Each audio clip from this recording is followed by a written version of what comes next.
Hello my friend, this is Pungta.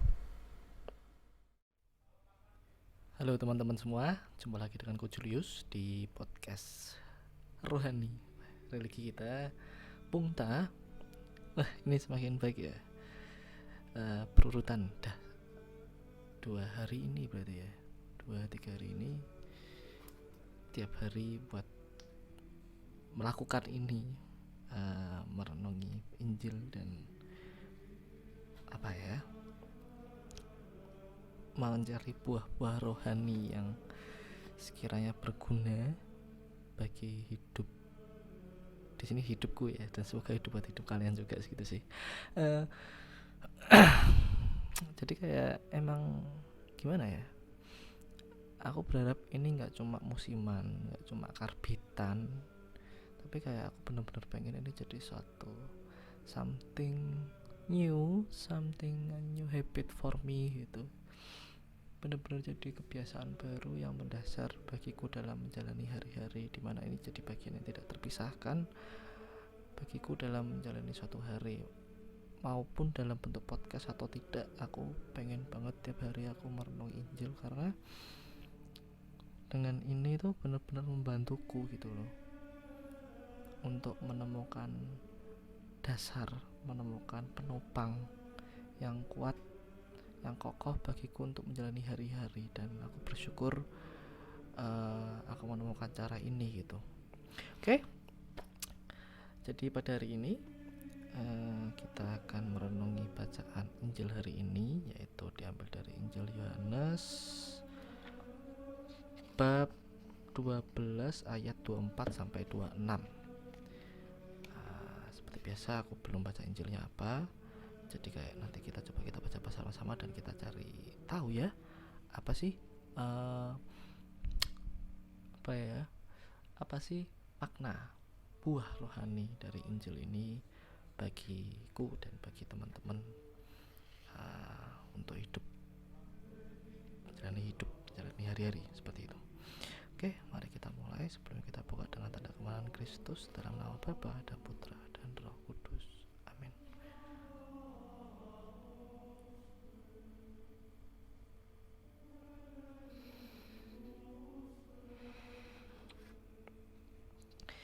Pembacaan diambil dari Injil Yesus Kristus menurut Santo Yohanes bab 12 ayat 24 sampai 26.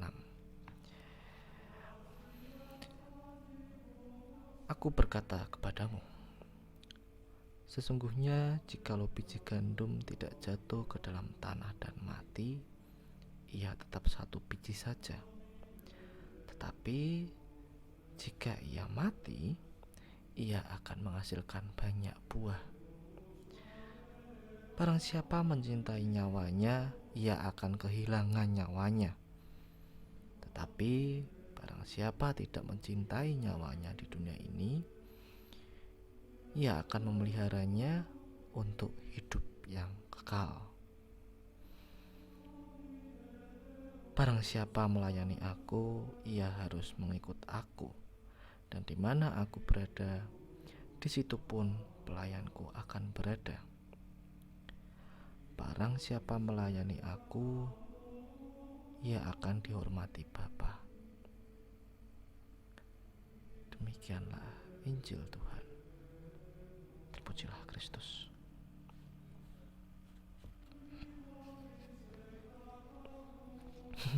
Singkat ya, Injil ini cukup singkat karena 2 ayat aja. Dan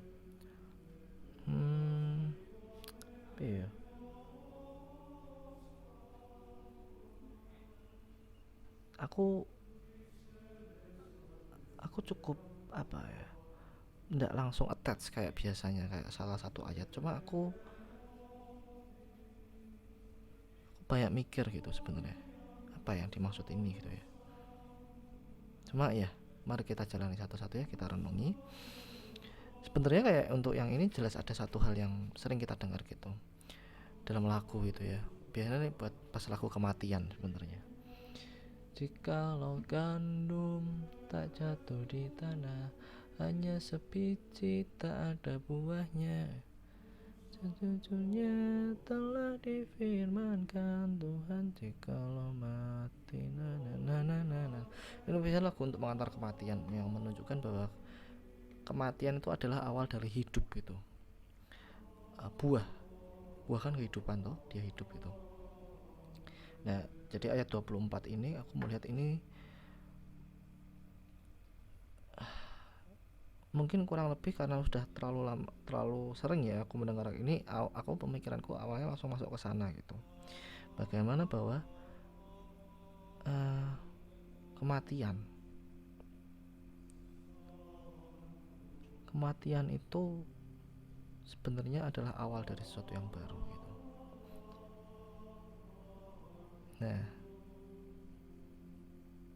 Nah ini yang menarik adalah kemudian biji gandum ini kalau tidak jatuh ke tanah dan mati, ya tetap satu biji saja. Tapi jika ia mati, ia akan menghasilkan banyak buah.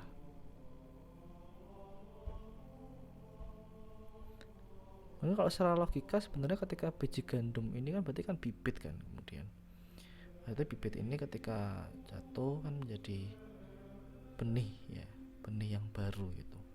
Tapi dia nggak mati gitu, dia malah hidup menjadi satu yang baru. Kalau menurutku gitu sebenarnya gitu ya. Cuma kan kemudian aku rasa mati di sini memiliki makna yang lain, nggak cuma sekedar masalah senyawa organik gitu ya, apakah dia berhenti hidup atau gimana, tapi dia berhenti menjadi sesuatu itu berhenti menjadi sesuatu yang itu, yaitu biji gandum gitu.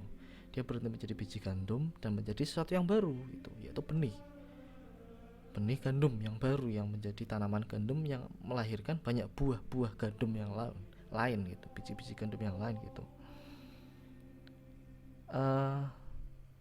Tapi di situ untuk menjadi kesana dia harus jatuh dulu, mati di tanah. Di sini aku melihat bahwa ini nggak cuma semata-mata masalah kematian manusia gitu ya, maksudnya kita mati gitu istilahnya, nyawa kita terlepas dari tubuh kita gitu. Tapi lebih banyak juga nih aku ini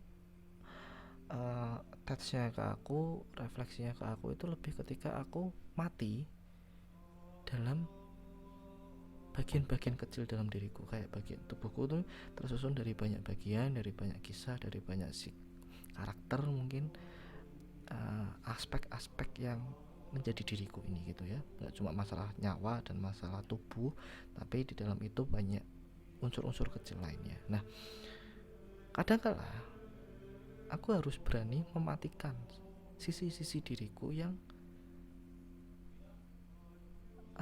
ketika aku ingin berubah, ketika aku ingin berkembang, ketika aku ingin lebih banyak berbuah, aku harus mematikan itu. Kalau enggak ya aku bakal gini-gini aja, hanya akan tetap jadi satu biji aja, yang itu pun bukan biji yang bagus gitu loh. Jadi kayak ketika aku ingin berbuah, ada apa tadi nggak tahu lah. Jadi ketika aku ingin berbuah menjadi something better, something fruitful gitu ya, hidupku ini menghasilkan banyak buah yang semoga berguna bagi banyak orang, aku harus berani mematikan sisi-sisi diriku yang itu perlu. Kalau enggak ya aku gak akan bisa berbuah. Dan sisi-sisi itu mungkin aku sering menyebutnya sebagai keburukan atau sikap-sikap yang jelek, yang itu bagian dari diriku gitu loh. Itu seakan satu biji di dalam diriku, satu biji gandum yang tapi aku harus matikan itu. Karena ketika aku merawatnya, memeliharanya, ya itu akan tetap di situ aja, dan mungkin malah akan merusak biji yang lain gitu loh. Kayak gini, kayak kemalasan gitu loh. Kemalasan itu bagi aku menjadi salah satu aspek nilai dalam diriku, yang itu jadi satu bagian dalam diriku gitu. Kayak kemalasan itu, kayak aku seneng banget malas-malasan gitu loh. Game gak tahu waktu, gak melakukan tugas-tugas, menunda-nunda, tidur seharian dan lain-lain gitu. Nah, ketika aku tidak mau mematikan kemalasanku itu, kapan aku bisa berkembang? Kapan aku bisa berbuah gitu? karena kemalasanku itu menghalangiku untuk melakukan hal-hal baik gitu. Apa contoh? Ya aku paling sering pakai perumpamaan ini ya, karena ini yang paling simple buat aku, tapi ini mengajarkanku banyak hal. Ngepel, nyapu, tugas rumah, nyuci piring, itu buat aku tuh jadi indikator apakah hari ini aku jadi orang yang baik atau tidak tuh itu. Karena itu aku melakukan itu tuh aku butuh effort, aku melakukan itu tuh butuh butuh permenungan, butuh motivasi, karena itu bukan hal yang biasa, bukan hal yang secara naluriah aku lakukan. Enggak, selalu aku butuh melakukan proses berpikir untuk melakukan itu. Kapan, gimana, mau nggak aku, malas nggak. Jadi akhirnya ketika aku mementingkan kemalasanku, menghidupkan, memelihara kemalasanku, ya akhirnya aku tidak akan melakukan hal itu. Dan aku rasa dengan tidak melakukan hal baik, aku tidak berbuah apa-apa. Tapi ketika aku berusaha mematikan, aku memilih untuk mematikan kemalasanku, nih tak pateni cetek, aku bisa melakukan hal-hal yang baik itu tadi. Nah, bersyukurnya aku istilahnya dengan melakukan hal-hal baik itu, aku semakin menemukan diriku yang itu kemudian berbuah pada hal-hal lain gitu. Kayak kemudian ketika aku terbiasa untuk ngepel, aku terbiasa semakin sering untuk nyuci, aku jadi peka dengan kebersihan, aku jadi peka dengan kerapihan. Dan itu bukan cuma masalah fisik materi ya, tapi dalam diriku, kayak aku jadi terdorong untuk semakin menata diriku, mengatur diriku, membersihkan diriku, supaya semuanya tuh gak ruwet, semuanya tuh gak kotor, gak cuma dari apa yang aku lihat, tapi dalam diriku sendiri gitu, supaya everything is settled out and clean gitu loh, bersih. Itu rasanya nyenengin, lega, kamu gak sumpek gitu, pemikiranmu menjadi lebih terurai, kamu gak gampang khawatir dengan hal-hal yang kamu kadang gak tahu apa hal itu gitu, anxious gitu loh. Dan it helps me out untuk menjalani hari-hari pada akhirnya. Nah ya itu, buahnya banyak banget ketika aku berhasil mematikan satu aspek ini gitu. Nanti aspek yang lain apa? Aspek hawa nafsu, aspek apa yang lain, kebohongan gitu ya, aspek apa yang lain, yang jelek-jelek itu dimatikan aja. Aku matikan sehingga aku bisa berbuah hal yang lain gitu. Jadi kalau aku melihat ini nggak cuma sekedar masalah kematian kita ya, yang selama ini kita mengerti, tapi lebih merujuk ke hal yang lebih kecil lagi dalam diri kita, yaitu matikan unsur-unsur atau aspek-aspek dalam diri kita yang kita rasa itu menghalangi kita untuk berbuah. Dan itu pilihan kita untuk mematikan itu atau tidak. Kamu gak bisa menunggu waktu, kamu gak cuma bisa menunggu motivasi, ajakan dari orang. Itu pilihanmu, it's your choice when and how. Why-nya you make it by yourself itu.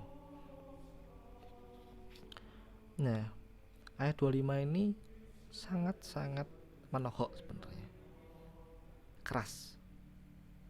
Barang siapa mencintai nyawanya, ia akan kehilangan nyawanya. Tapi barang siapa tidak mencintai nyawanya di dunia ini, ia akan memeliharanya untuk hidup yang kekal. Nah ini loh, ini menjadi sering jadi ayat yang jadi tolak ukur, atau ketika ini menyampaikan pesan bahwa kamu tuh nggak ada, kamu ngapain sih kayak gini, hidupmu nggak di sini tapi di surga sana. Jadi kayak ketika ini kayak mungkin kayak untuk mengingatkan orang-orang yang terlalu mencintai dunia, mencintai nyawanya, mengejar hal-hal duniawi lainnya, sehingga tidak memperdulikan hal-hal yang seharusnya diperlukan untuk mendapatkan hidup yang kekal gitu.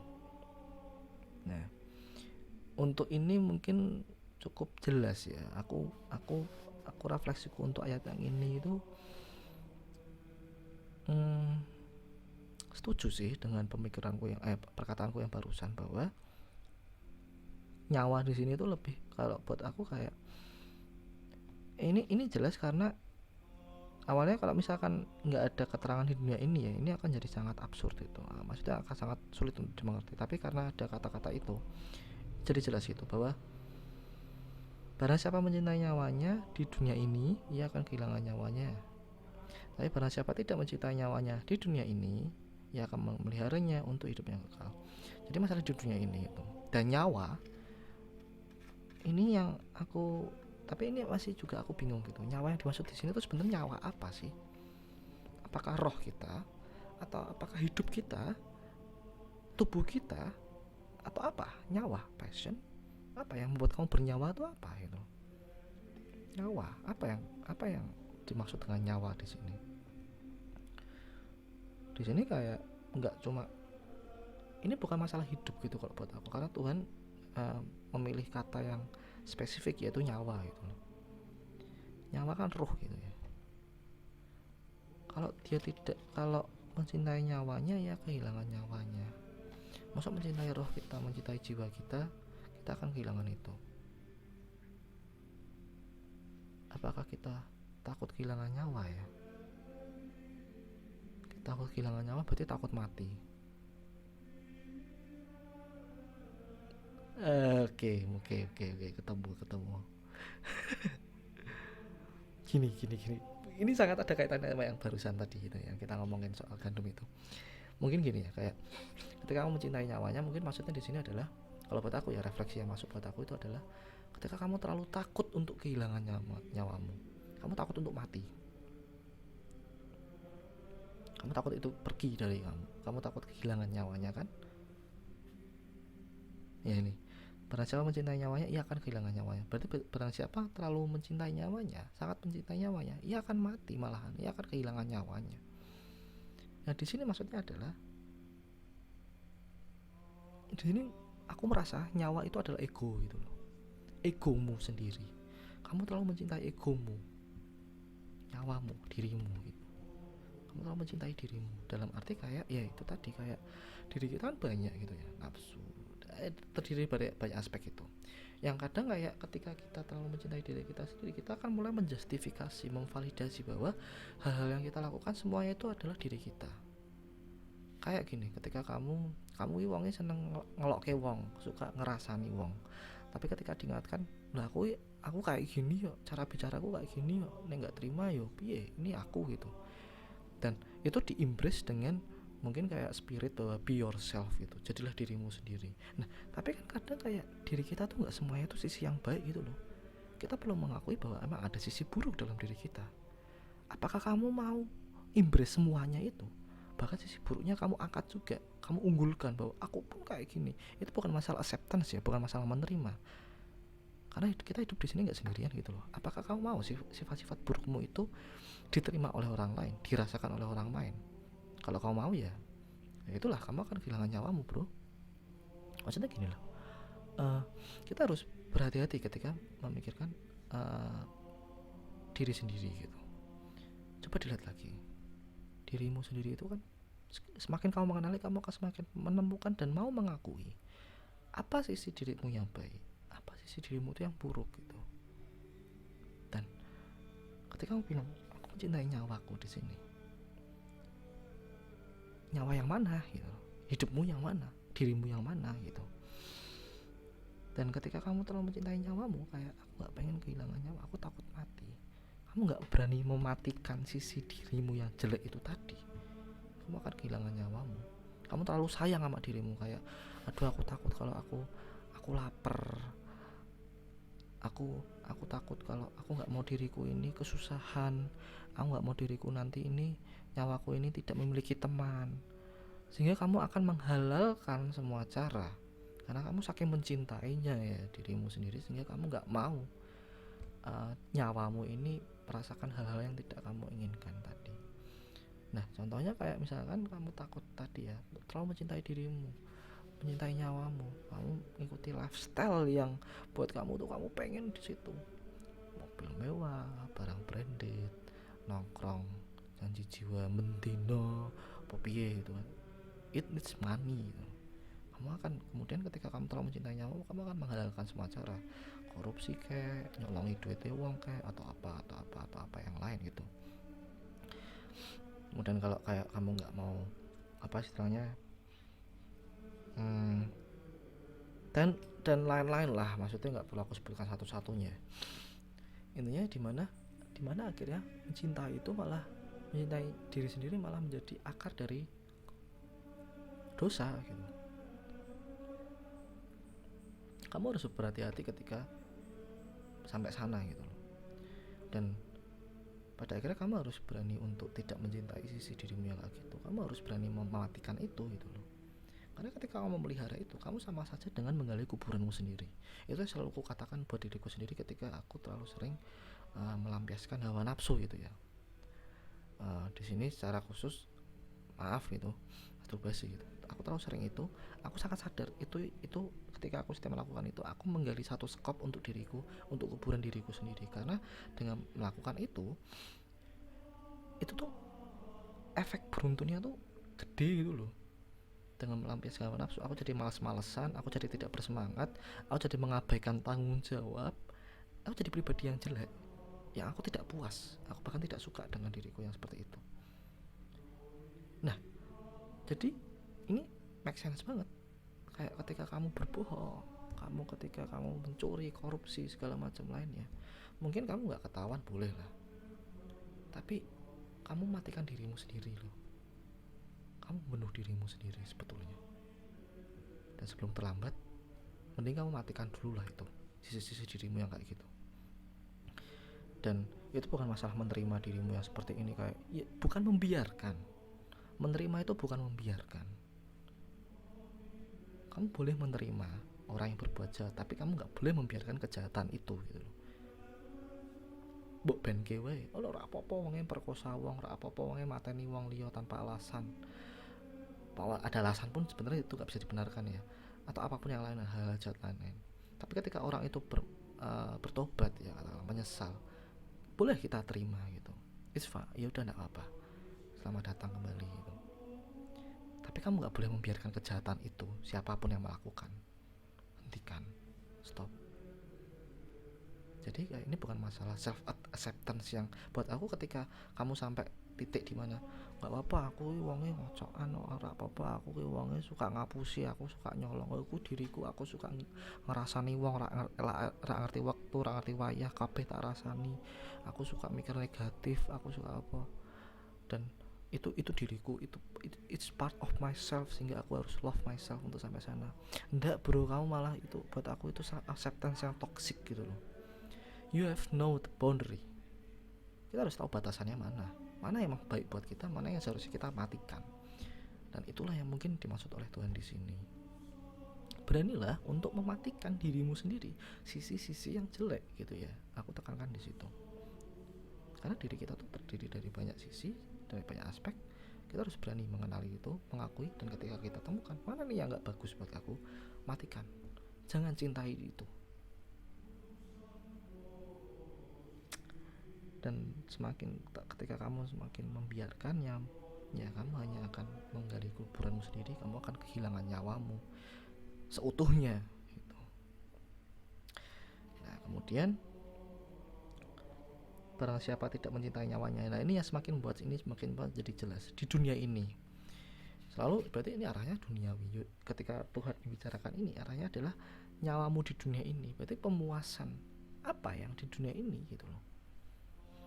Ya mencintai apapun yang duniawi dalam arti kayak pemuasan hawa nafsu, pemuasan apalah ya hal-hal duniawi, materi berlebihan. Aku nggak pernah menyangkal bahwa materi itu kita perlukan dalam hidup kita. Kita perlu duit bro, hidup itu duit, gereja pun perlu duit itu loh. Tuhan aja kemarin ngomongin soal duit, 2 dirham itu duit, material. Enggak, kita gak harus untuk melawan itu, kita hidup anti materialisme, kita hidup di hutan, mungkin memisahkan diri dari masyarakat atau yang kayak gitu, ekstrem-ekstrem lainnya. Enggak harus kayak gitu. Cuma kamu, apakah itu jadi tujuan akhirmu? Apakah itu semua menjadi tujuan dari semua hal yang kamu lakukan, menjadi tujuan dari hidupmu? Karena itu semua duniawi gitu loh. Karena kita di sini sebagai orang Katolik, kita percaya iman kita bahwa hidup kita di sini adalah sementara. Kita mempunyai tujuan akhir di sana, yaitu Tuhan di surga. Kita akan kembali ke Dia. Apakah kamu ingin memuaskan tujuanmu di sini saja, di dunia ini saja? Dan Tuhan bilang,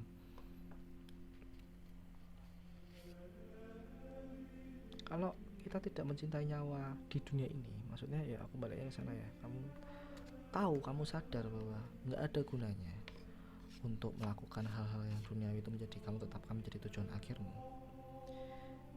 ia akan memelihara nyawanya untuk hidup yang kekal. Berarti dengan kita tahu batasan, kita tahu tujuan akhir kita belajar untuk tidak mencintai dosa-dosa, kita tidak belajar mencintai nyawa kita dalam sisi-sisi yang jelek tadi. Berarti kita memelihara diri kita, nyawa kita, hidup kita untuk hidup yang kekal. Nah, berkaitan dengan hidup yang kekal, beberapa hari yang lalu kita udah bicarakan, yaitu masalah tujuan akhir. Buat aku ya, itu adalah masalah tujuan akhir. Dan tujuan akhirku apa dalam buat diriku, tujuanku hidup kekal itu apa? Tuhan, surga. Itulah tujuan akhirku, itulah hidup yang kekal bagiku. Sehingga dengan aku meninggalkan, mematikan sisi-sisi diriku yang jelek tadi, yang berkaitan selalu dengan dosa-dosa gitu ya, belajar untuk tidak terlalu attach dengan dunia ini, know the boundary, tahu batasnya di mana, aku akan memelihara diriku, nyawaku untuk sampai ke hidup yang kekal tadi. Seperti itu kira-kira.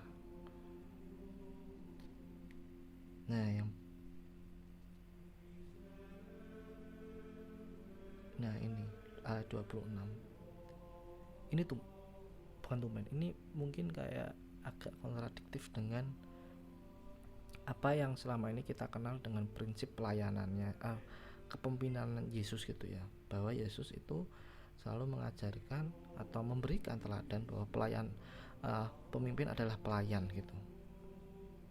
The leader is the servant gitu. Nah, tapi di ayat 26 ini dia bilang, barang siapa melayani aku, ia harus mengikut aku, dan di mana aku berada, di situ pun pelayanku akan berada. Nah, sekarang tiba-tiba Tuhan bilang, kalau kamu melayani aku, ya harus mengikut aku, dan di mana aku berada, di situ pun pelayanku akan berada. Ini kayak majikan ngomong, aku dimanapun aku berada, kamu harus ikut aku loh gitu loh. Ini secara permukaan Yesus tampak bilangnya kayak gitu, ya harus mengikut aku di mana aku berada gitu kan, di mana aku berada, di situ pun pelayanku akan berada. Jadi kayak, tapi di sini ini yang menarik adalah kata-kata kalimat setelah itu, yaitu barang siapa melayani aku, ia akan dihormati Bapa. Nah, edan rai, pelayan tapi dihormati sama Bapa, sama Tuhan, sama Allah. Kamu melayani tapi kamu dihormati. Ini berarti Yesus masih konsisten dengan apa yang dia teladankan selama ini soal prinsip pelayanan, prinsip leadership tadi ya, kayak masalah atas bawah dan segala macam. Kita melayani, tapi dengan melayani kita mendapatkan tempat yang tinggi. Bahkan ini kata-kata yang sangat berani loh, dihormati oleh Bapaknya Allah. Kita bisa dihormati sama Tuhan. Wow. Dengan cara apa? Dengan kamu melayani Tuhan. Pelayan loh kamu tuh. Nek bahasa paling kasare yang kita tahu, babu, jongos, suruhan, orang bawah yang kita selama ini kita masukkan dalam golongan orang hina. Pelayan apa? Harganya apa? Kortikan kon gitu kan. Tapi di sini enggak. Yesus menempatkan pelayan sebagai orang yang sangat tinggi, yang bahkan bisa dihormati oleh Allah Bapa. Ditempatkan begitu tinggi sampai dia memakai kata-kata dihormati Bapa. Mungkin maaf ya, mungkin yang aku nggak tahu adalah apa exact meaning dari sini, hermeneutikanya kayak gimana. Mohon maaf, mungkin aku nggak bisa menjelaskan secara gamblang, secara jelas karena aku nggak tahu. Tapi aku melihat di sini Yesus berusaha memperlihatkan bahwa siapapun yang menjadi pelayan bagi Yesus, jadi pelayan, dia akan lebih tinggi, ditempatkan di tempat yang tinggi, dihormati. Nah, di situ dia ingin memperlihatkan bahwa kamu melayanilah, memberikanlah pelayanan.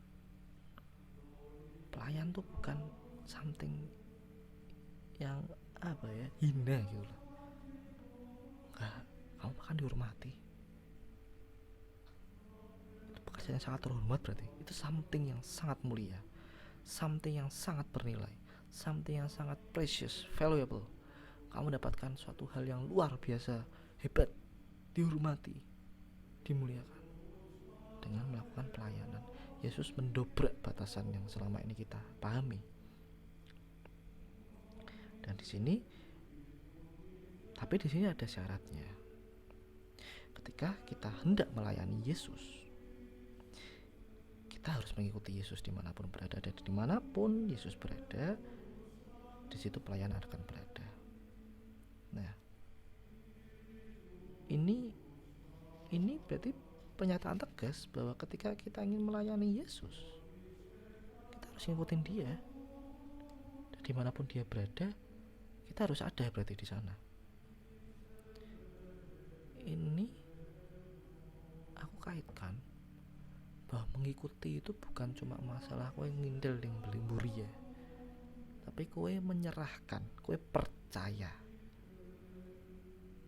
Kayak kamu ngikutin orang, pasti ada percayanya lah bahwa dia akan menuntunmu ke tempat yang kamu tuju, mungkin memberikan apa yang kamu butuhkan. Kan kalau mengikuti orang gitu, melu nunut. Jadi kamu harus percaya sama Yesus. Bahkan di sini mungkin kayak ke titik yang sampai kamu menyerahkan semuanya pada Yesus. Kamu harus ngikutin Dia di mana kamu berada. And do whatever He want you to do. Percayalah sama Tuhan, layanilah Tuhan. Dan di sini melayani, balik lagi ya, ketika kamu bilang layanilah Tuhan, itu kayak werak kur dadi jongos babu, enggak. Kamu akan doing something good, something great, something you will never imagine before. Dan bahwa dengan kamu melakukan itu tuh, kamu akan ditempatkan di tempat yang tinggi loh oleh Tuhan dengan melayani Tuhan itu. Dan di sini aku mengartikan pelayanan Tuhan itu adalah dengan sama yang kemarin, mendengarkan, mengikuti, melaksanakan ajaran Tuhan. Itu ada di mana di sini? Hati nurani. Tuhan akan mengatakan perintah-perintahnya itu ada di sini. Hati nuranimu apa? Layanilah, lakukanlah itu. Dengan melakukan perkataan hati nuranimu, aku menganggap itu sama dengan aku melayani Tuhan, karena itu perintah yang diberikan Tuhan padaku di hati nuraniku. Nggak harus kok kayak kalau orang bilang pelayanan itu, wah kamu tuh harusnya jadi misdinar, kamu harus hidup di gereja, kolektor, persembahan, apa memberi orang miskin, segala macam yang begitu banyak yang lain. Itu hal baik, cuma nggak melulu itu doang gitu loh. Banyak banget yang lainnya. Saking banyaknya tuh sampai kamu bisa, cara pelayananku sama pelayananmu beda gitu loh, tapi itu sama-sama pelayanan. Dan itu semua berasal dari sini, hati. Percuma kamu melakukan hal-hal baik tadi, tapi kamu nggak dari hatimu yang paling dalam. Kamu nggak murni, kamu nggak tulus. Kayak bisa jadi kamu jadi misdinar tuh karena cuma sebatas, katakanlah apa ya, kamu pengen terkenal, mungkin pengen dapat tonton. Bisa jadi kayak aku melakukan pelayanan lektor gitu ya, supaya aku dilihat orang banyak gitu. Banyak banget alasan-alasan yang bisa membungkus motivasimu untuk melakukan pelayanan-pelayanan yang tadi aku sebutkan itu. Contohnya kayak kamu nolong orang-orang di pinggir jalan supaya kamu dilihat baik gitu, bisa jadi kan. Jadi kayak percuma kamu melakukan itu tanpa dorongan yang paling murni dari hatimu sendiri. Dan caramu untuk mengetahui apakah ini benar-benar dari hatimu sendiri, cuma kamu yang tahu. Yang buat aku, kalau caranya ya aku dengarkan. Aku melakukan ini tuh untuk mendengarkan hatiku sendiri. I give time for myself, I give space for myself, for my heart to speak, untuk berbicara, merenung, refleksi, meditasi. Karena aku selalu percaya Tuhan tuh berbicara dengan berbisik. Jadi kamu harus tenang dulu, tenang, dengarkan Dia.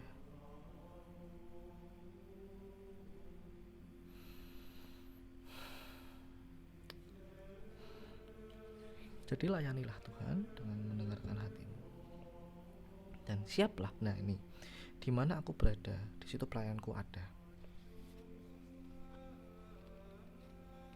Ya, maksudnya di mana aku berada, Tuhan tuh ada di mana sih?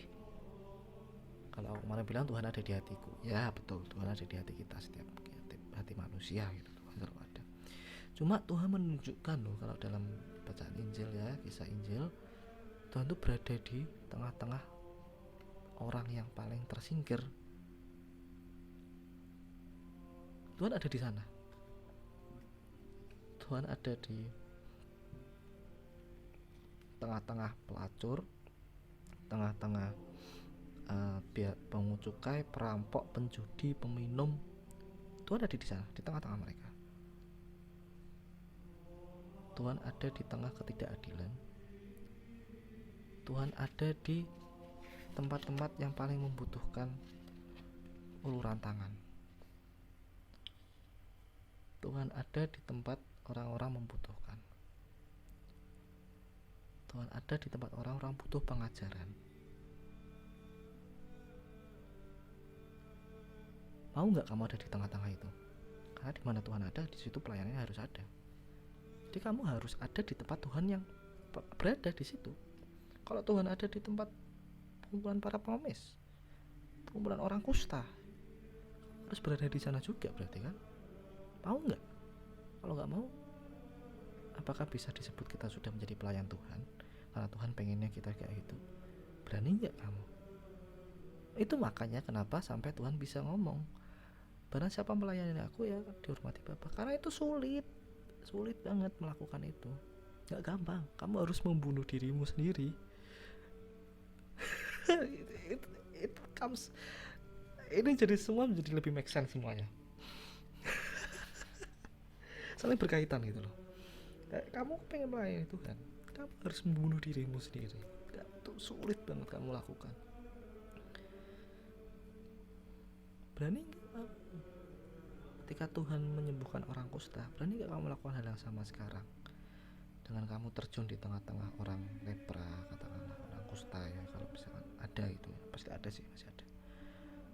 Mungkin buat sekarang padanannya orang HIV gitu kan, yang menjadi stigma buruk. Kamu dolan mbek wong HIV, kamu dolan mbek wong selama ini tersingkir gitu, katakanlah kayak tanda kutip mohon maaf PSK gitu. Atau sekarang orang transgender gitu, yang selama ini menjadi sasaran persekusi gitu. Atau orang-orang yang selama ini tersingkir. Tuhan selalu dekat dengan orang-orang tersingkir, marginal dalam komunitas masyarakat. Mau nggak kamu ada di sana? Kalau kamu mau, kamu harus mengorbankan banyak sekali hal. Kamu harus mengorbankan nama baik mungkin, mengorbankan hidupmu yang nyaman, mengorbankan tenaga, pikiran, energi, materi, everything else yang bisa dikatakan itu nyawamu. Kamu mau nggak mematikan dirimu sendiri untuk menjadi pelayan Tuhan? Tapi percayalah, kalau aku mau, dengan aku matikan diriku sendiri, aku akan menemukan diriku yang jauh lebih bermakna, jauh lebih kekal. Aku menemukan hidup yang kekal di situ. Karena itu yang aku selama ini sering dengar dari orang-orang yang melakukan pelayanan, mereka merasa lebih hidup. Aneh ya, padahal mereka berkorban banyak gitu loh, cuma mereka merasa lebih hidup. Nah, emang ya, ketika direfleksi gini tuh aku jadi merasa semua jadi ada artinya, semua jadi berkesinambungan. Titik pencerahan yang tadi itu menjadi sebuah garis seperti punta ya. Karena everything is make sense gitu loh. Maksudnya dari nama punta sendiri maksudnya apa, tapi ketika dilakukan tuh oh maksudnya mungkin ini gitu ya. Tadi kayak aku nemuin titik apa di sini, titik apa di sini, tapi ketika sampai titik ini oh semua jadi garis. Dan ini nggak cuma dalam satu kali, tapi kayak punta yang kemarin kok itu jadi kayak titik-titik yang menyambung gitu ya. Yang mengarahkanku pada penegasan, mengarahkanku pada pencerahan yang lebih besar lagi gitu. So I'm so happy I'm doing this gitu. Dan tentu sangat bersyukur ya menemukan ini semua gitu. Dan Mungkin itu ya Pungta untuk hari ini, sangat-sangat luar biasa, sangat singkat loh, 2 ayat tuh, tapi memiliki suatu hal yang sangat bermakna dan besar tentunya bagi hidupku, dan semoga bermanfaat bagi hidup kalian ya. Oke, seperti biasa yuk, ketika sudah selesai mari kita tutup dengan berdoa ya. Dalam nama Bapa dan Putra dan Roh Kudus, amin. Tuhan, Bapa, Putra, Roh Kudus, terima kasih banyak Engkau telah memberikan hari yang luar biasa. Baik pada hari ini Engkau cukupkan diriku dengan semua berkat dan kemurahan-Mu.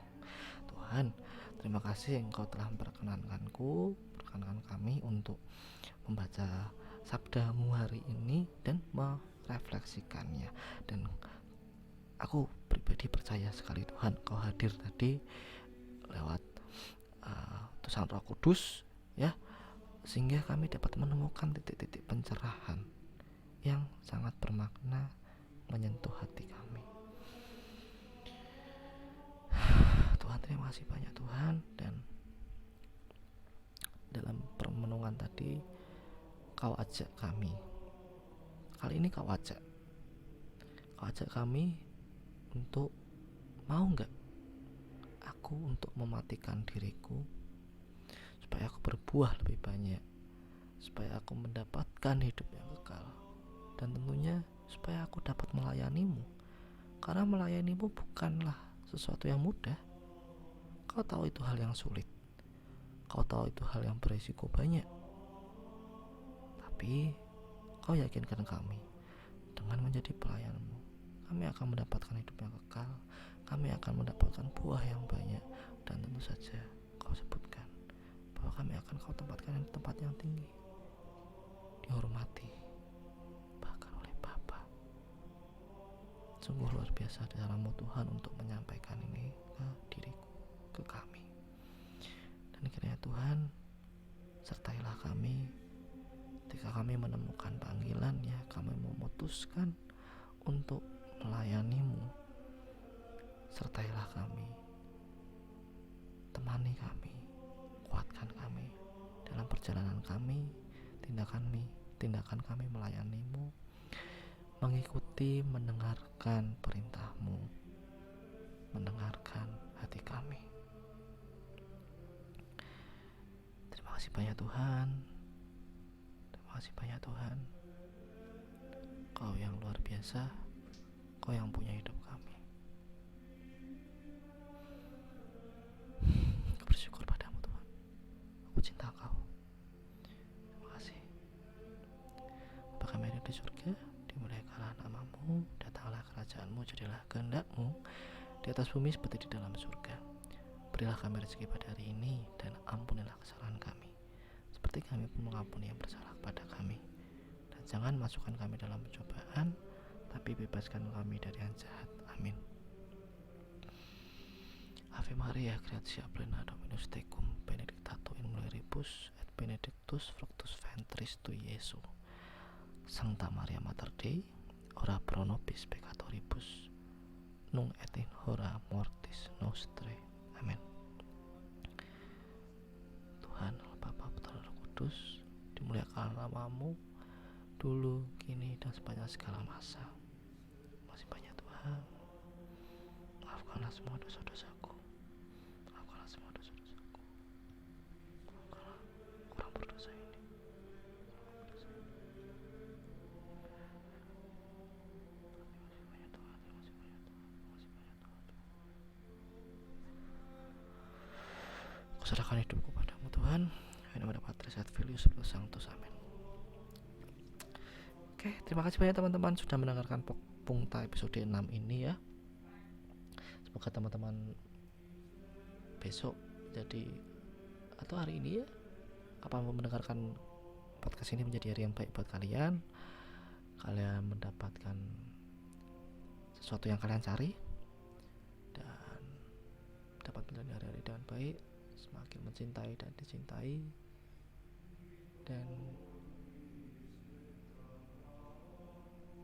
semoga damai sejahtera menyertai teman-teman semua. Semoga Tuhan selalu bersama kita. Sehat selalu ya teman-teman, jaga kesehatan.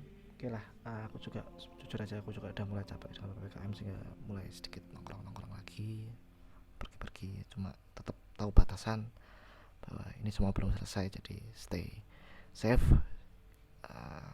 jaga satu sama lain. Oke, bye bye, thank you, see you on the next episode. God love you all, God love you all, I'm love you too. Apa sih? Bye bye.